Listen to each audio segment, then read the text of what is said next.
Are you enjoying matcha?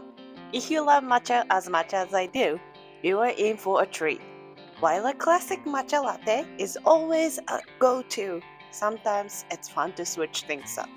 Today, I'm going to show you how to make a fancy Japanese-style dessert, matcha jelly with mochi. It's a simple recipe that brings the rich flavors of matcha to a whole new level. Let's get started. Easy peasy Japanesey! Let's start with what you'll need to make this delicious matcha jelly. Keep in mind this recipe is on the bitter side, but you can always adjust the sweetness to your liking. Ingredients: 4 tablespoons of matcha powder, 4 tablespoons of sugar. Feel free to add more if you prefer it sweeter. 10 grams of agar powder, 400 milliliters of water. These simple ingredients will give you a rich, flavorful jelly with that signature matcha taste. Now let's get started on the recipe. First, we'll sift the matcha powder. This step is important because matcha can easily form clumps and we want a smooth, even texture for our jelly. You can sift it directly into the pot that you're using. No need for extra bowls. Next, add the sugar and the agar powder to the shift matcha. I'm using a cane sugar and plant-based agar, which is perfect for creating the jelly texture.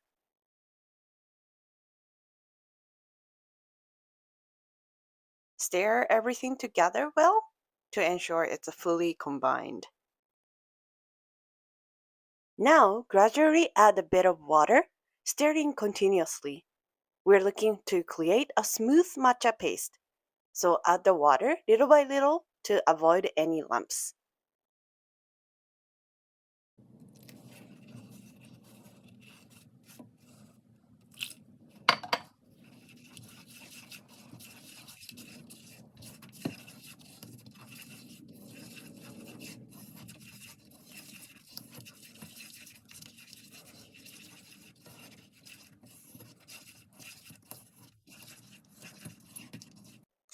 Once your matcha paste is smooth, pour the rest of the water. Turn the heat on to medium and start stirring. Our goal here is to completely dissolve the sugar and the agar, so keep stirring the pot continuously.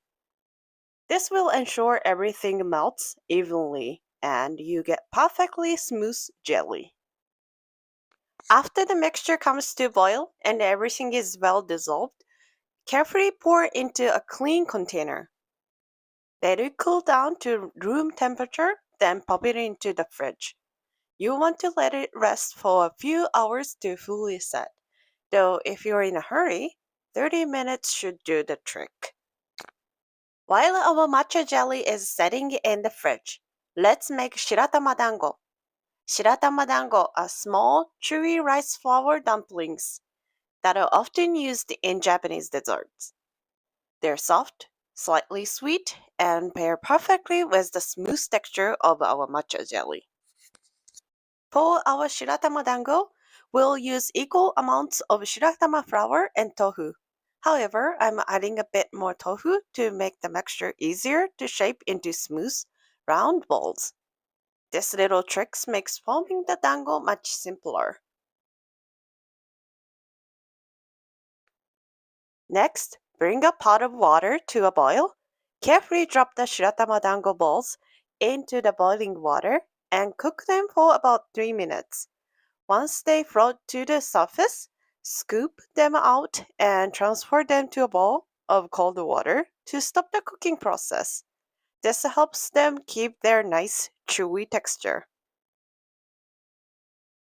Now that we have our Shiratama Dango and matcha jelly ready, let's put everything together. First, take your matcha jelly out of the fridge and cut it into bite-sized pieces. It should be smooth and have a lovely aroma. The jelly's texture will just right for pairing with the Shiratama Dango and the red bean paste. By the way, I made some red bean paste last night using a rice cooker. This paste is fermented. Takes a bit of time to make, but it's surprisingly easy and healthy.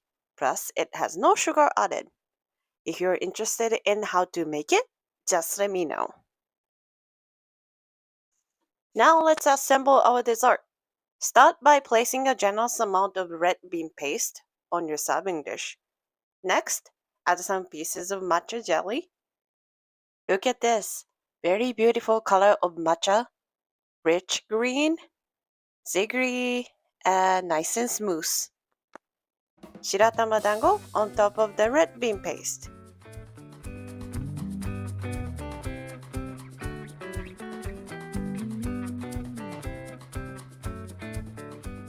For a touch of sweetness, I've drizzled some maple syrup over everything, but you can use any syrup you prefer. And there you have it, our delicious matcha jelly with Shiratama Dango and red bean paste. I hope you enjoyed today's video and that you give this recipe a try yourself. Thanks for watching and see you next time. いただきます。